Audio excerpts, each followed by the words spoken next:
साथियों नमस्कार, good morning, सुप्रभात। आइए आज मैं आप सबको चौंका देने वाली इस घटना के बारे में, खबर के बारे में आपको अवगत कराता हूं। आप लोगों ने कहीं ना कहीं से इस विषय को ज़रूर सुना होगा, इस विषय के बारे में कि कहाँ पे किस तरह की चीज़ें हो रही हैं। सबसे पहले बात करते हैं, यहाँ पे देखिए कह रहा है कि माध्यमिक शिक्षा निदेशालय ने रांची में सभी जिलों को पत्र लिखा है और पत्र लिख के क्या कहा गया है उस मामले में हम आगे बात करेंगे। लेकिन अभी मैं आप लोगों से निवेदन कर रहा हूं कि पहले इस वीडियो को ज़्यादा से ज़्यादा शेयर करें ताकि उन तमाम युवाओं तक ये वीडियो पहुंच सके जिनका हक और अधिकार को छीन लिया गया है। एक गड़बड़ी और महा घोटाले ने उनके अधिकार को, उनके हक को छीन लिया गया है। देखिए क्या कानूनी कार्रवाई करने की मांग की जा रही है। हाई स्कूल शिक्षक नियुक्ति गड़बड़ी में होगी कार्रवाई, यही है आज का मुख्य विषय कि क्या है आखिर हाई स्कूल शिक्षक में क्या गड़बड़ी हुई थी, क्या है गड़बड़ी। सबसे पहले इसको बात करते हैं। यहाँ पढ़ने के लिए तो बहुत कुछ है, लेकिन मैं मुख्य बिंदु पे सबसे पहले चर्चा करूंगा कि ये देखिए, इस चीज को आप देखिए और समझिए कि क्या कह रहा है। कह रहा है कि यहाँ पे साफ कह रहा है कि क्या हुई है गड़बड़ी। आइए देखते हैं। हाई स्कूल में शिक्षक की नियुक्ति उसी विषय में होनी है जिसमें उसने मुख्य विषय के रूप में अपनी डिग्री की डिग्री ली हो, और लेकिन नियुक्तियां जो यहां पे हुई है वह सब्सिडरी वालों की कर दी गई है। जी हां साथियों, यहां पे स्पष्ट कह रहा है कि वैसे स्टूडेंट जिनका ग्रेजुएशन, जी हां मैं बात कर रहा हूं ग्रेजुएशन के बारे में, मतलब कि जिसने भी ग्रेजुएशन को ऑनर्स में किया है, जिनका भी ऑनर्स रहा है और उसी विषय में यहाँ पे नियुक्ति होनी थी, लेकिन ऑनर्स को ना करके बल्कि यहाँ पे सब्सिडरी में नियुक्ति की जा रही है, नियुक्ति की गई है और वही हुई है गड़बड़ी। आइए देखते हैं कि गड़बड़ी कब हुई थी और इसका क्या खुलासा किया जा रहा है। कारण वर्ष 2016 में शुरू हुई थी नियुक्ति प्रक्रिया और वर्ष 2019 तक से नियुक्ति पत्र दे दिया गया था। अब यहाँ पे ये गड़बड़ी तो सामने आई है। कैसे ये गड़बड़ी सामने आई है उसके बारे में भी हम लोग अच्छे से चर्चा करेंगे। तो आइए पहले बात करते हैं कि गड़बड़ी में अब क्या होगा। गड़बड़ी के बारे में तो हो गया जांच, लेकिन अब गड़बड़ी में इसको कैसे इसको सुधारा जाए, क्या किया जाए, तो क्या होगा देखते हैं। यहाँ पे कह रहा है कि माध्यमिक शिक्षा निदेशक ने सभी डीओ को पत्र लिख करके ऐसे शिक्षकों पर कौन शिक्षकों पर, ऐसे शिक्षकों पर कार्रवाई का निर्देश दिया गया है। इस पत्र के बाद अब जिला स्तर पर ऐसे शिक्षकों की पहचान शुरू कर दी गई है जिनकी नियुक्ति सब्सिडरी विषय के आधार पर हुई थी और नियम अनुसार इन शिक्षकों की सेवा समाप्त की जा सकती है।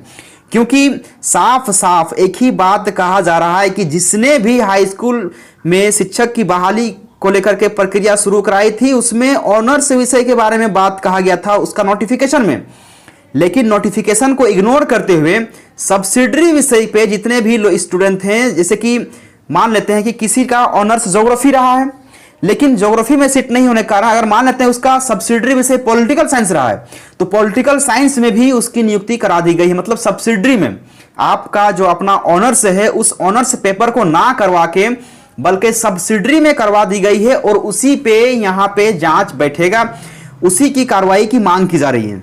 आइए हम पहले पूरा जानते हैं कि क्या मामला हुआ था इसमें। तो साथियों यहाँ पे जैसे कि जिला निदेशालय ने इस संबंध में सभी जिलों में जितने भी शिक्षा पदाधिकारी हैं उसको पत्र लिखा गया है और जिलों को भेजे गए पत्र में कहा गया है कि विभाग को ऐसी जानकारी मिली है कि कई जिलों में सब्सिडरी के विषय के आधार पर स्नातक प्रशिक्षित जितने भी शिक्षक की नियुक्ति की गई है, नियमावली में स्पष्ट है कि जिस विषय में अभ्यर्थी की नियुक्ति होनी है वह विषय अभ्यर्थी का मुख्य विषय होना चाहिए था, लेकिन मुख्य विषय ना होकर के बहुत सारे ऐसे अभ्यर्थी रहे हैं जिनका सब्सिडरी विषय रहा है और सभी जिलों में इन मामलों की समीक्षा करते हुए नियम अनुसार कार्रवाई सुनिश्चित करने को कहा गया है। पत्र में गणित या भौतिकी, इतिहास या रसायन शास्त्र या जीव विज्ञान विषय में नियुक्ति को लेकर भी मामला स्पष्ट किया गया है। ज्ञात हो कि हाई स्कूल में गणित, इतिहास व जीव विज्ञान विषय के पद सृजित हैं, जबकि पढ़ाई भौतिकी, रसायन व नागरिक शास्त्र विषय की भी होती है। ऐसे में गणित विषय के लिए गणित व भौतिकी, जीव विज्ञान विषय के लिए रसायन व जीव विज्ञान एवं इतिहास व नागरिक विषय के लिए इतिहास के साथ साथ राजनीति शास्त्र विषय से स्नातक करने वाले अभ्यर्थियों की नियुक्ति की गई है। मतलब कि जिस विषय में उसको वहां पे पढ़ाने का है उस विषय में ना करके बल्कि किसी और विषय में उसको कर दिया गया है, अब कर दी गई है। अब इन विषयों में नियुक्ति के लिए भी दोनों में कोई एक विषय अभ्यर्थी का मुख्य विषय होना अनिवार्य है, लेकिन ऐसा नहीं हुआ है और इसीलिए शिक्षा निदेशालय ने हर एक जिला अधिकारियों को, जो भी जिला में जो भी मतलब कि शिक्षा अधिकारी हैं जिला में, उनको इस पे जांच करने की मांग की गई है। आइए जानते हैं कि यह मामला कब सुलझा। देखिए यहाँ पे इसको देखिएगा, सब कुछ समझ में आ जाएगा। हाई कोर्ट के आदेश का दिया हवाला।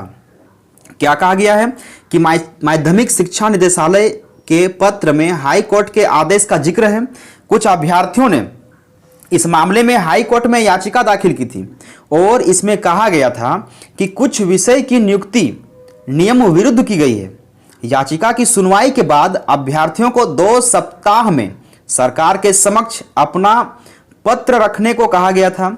इसके बाद अब इस संबंध में माध्यमिक शिक्षा निदेशालय ने पत्र जारी किया है। जिलों को हाई कोर्ट के आदेश की प्रति भी भेजी गई है। और आइए हम आपको बताते हैं यहाँ पे कि इस चीज को आप देखिए, यहाँ पे गौर से इसको थोड़ा समझिएगा कि आयोग व जिले में हुई थी कागजात की जांच। मतलब कि अगर हम बात करेंगे तो झारखंड कर्मचारी चयन आयोग में भी कागजों की जांच की गई थी और जिला में भी इसका जांच किया गया था।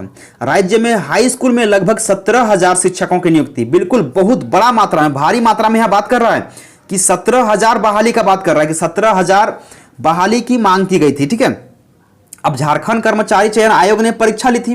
वर्ष 2016 में प्रक्रिया शुरू हुई थी और नियुक्ति वर्ष 19 तक की गई थी। अब कह रहा है कि कर्मचारी चयन आयोग द्वारा पहले औपबंधिक रिजल्ट जारी किया गया था। रिजल्ट जारी होने के बाद आयोग द्वारा अभ्यर्थियों के प्रमाण पत्रों की जांच की गई थी।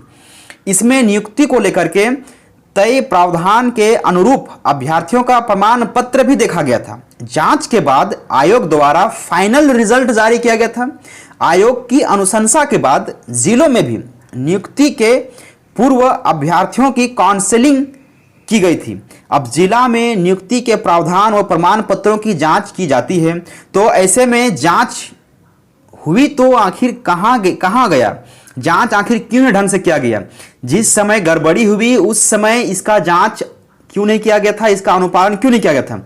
और इसीलिए यहां पे कहा जा रहा है कि न जाने कितने ऐसे युवा हैं जिनका ऑनर्स पेपर होने के बाद भी उनके राइट्स को छीन लिया गया, उनके अधिकार को छीन लिया गया है। तो यहाँ पे अब हक और अधिकार की लड़ाई आती है। जिनको जो हक था उसको उनका हक नहीं मिला, बल्कि ये हक किसी और को मिल गया।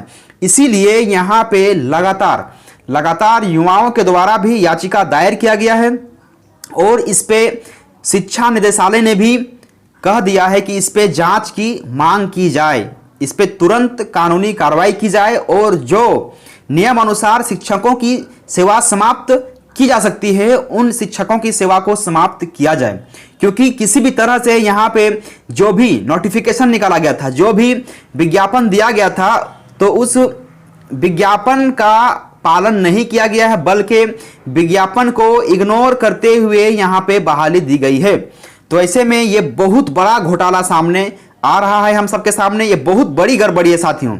इसलिए मैं सबसे निवेदन कर रहा हूं कि इस गड़बड़ी का खुलासा करने के लिए सारे साथियों से निवेदन है कि इस वीडियो को ज्यादा से ज्यादा शेयर करें ताकि उन अभ्यर्थियों तक पहुंच सके यहां पे जिसकी हक की बात की जा रही थी और उसके हक से ही महरूम रखा गया है। साथियों, मैं आप सबको बता दूं कि जहां एक और हाई स्कूल शिक्षक की काउंसलिंग चल रही है, वहीं दूसरी ओर यहां पे इतनी बड़ी गड़बड़ी सामने आई है। मैंने आपको बताया था कि 2 नवंबर से काउंसलिंग शुरू किया गया है कोडरमा से, फिर 8 नवंबर का काउंसलिंग का डेट रखा गया है रामगढ़ का। तो इस तरह से तमाम जिलों का धीरे धीरे हर एक जिला के बारे में काउंसलिंग की तिथि तय की जा रही है। ऐसे में हमारे सामने और आपके सामने इतनी बड़ी बड़ी घोटालों और गड़बड़ियों का सामने आना बहुत ही ज्यादा इस नियुक्ति को घेरे में लाने का प्रयास कर रही है। और जी हाँ, बिल्कुल सही भी है, जो सब्सिडरी वाले विषय के स्टूडेंट हैं उनको हक नहीं मिलना चाहिए था, लेकिन जो ऑनर्स वाले स्टूडेंट हैं उनको हक मिलता, लेकिन वहां पे उनको हक ना मिलकर उनका हक किसी और को दिया जा रहा है। ऐसे में आगे बात करते हैं, देखते हैं कि क्या हो रहा है, इस पे क्या कानूनी कार्रवाई ली जाएगी, क्या कोई उचित कदम उठाया जाएगा। तब तक के लिए मैं आप लोगों से अलविदा चाहता हूं। आप सबका बहुत बहुत शुक्रिया, आप सबका जोहार। आप लोगों से निवेदन है कि इस वीडियो को ज़्यादा से ज़्यादा शेयर करें। शुक्रिया। जय हिंद। छात्र एकता जिंदाबाद। जोहार झारखंड।